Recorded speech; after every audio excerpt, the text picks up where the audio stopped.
Thanks for tuning into the BSN Avalanche Weekly Breakdown presented by Bender's Bar and Grill. This is Jim Armstrong, former sports columnist at the Denver Post. These days, I own Bender's up in Westminster in the Westminster Promenade Ice Center. If you don't think we're the preeminent hockey bar in the metro area, you haven't seen the framed Original Six jerseys above the bar. We have poutine on the menu. That must make us a hockey bar. All kinds of good stuff on the menu. Come on up to Bender's and check us out. I'm Allie Monroy, and here with me today is BSN Avalanche beat writer Adrian Dater.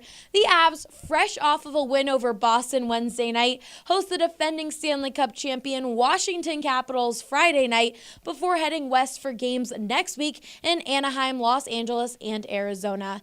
Dater, the Avs will face a suddenly injury-riddled Washington team without its starting goalie and two key players. How do you think this will affect the Avs' performance?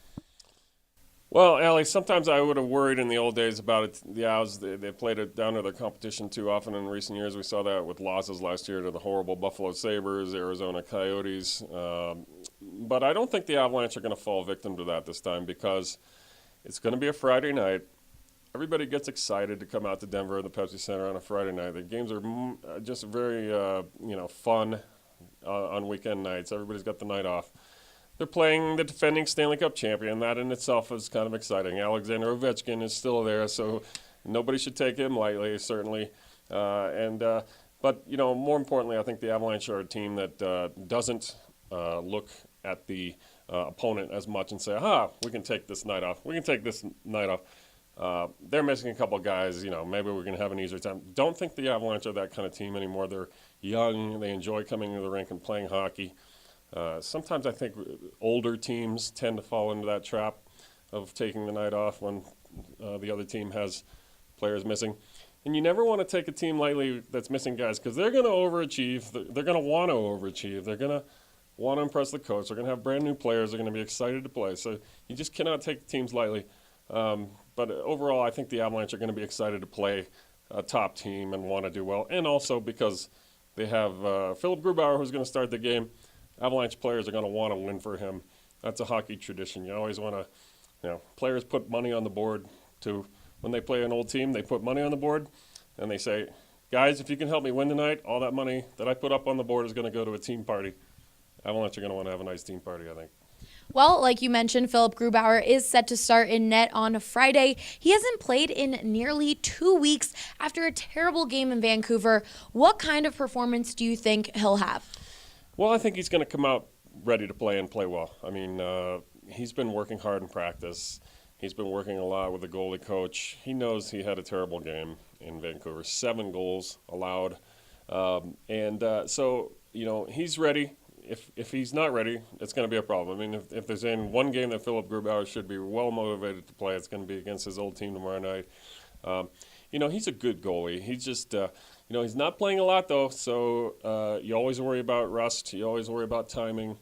But I think Philip Grubauer has shown enough that we shouldn't go into this game really worried about him. I think he's going to have a good night tomorrow night, and he's very excited to play. Well, the Avs seem to always have a hard time winning in California. Why might this coming week be different? Yeah, even going back to the glory days of the team, they'd go into California and lose to some bad teams. Could be the weather, could be a lot of things. But I think the Avalanche could have a better time of it this time because they're playing an Anaheim team Sunday that's also got a lot of injuries. They've been very mediocre so far. They've been missing Corey Perry, one of their longtime stars all year. He's still out. They've got seems like some chemistry issues in that team right now. They've got a coach who's kind of on the firing line.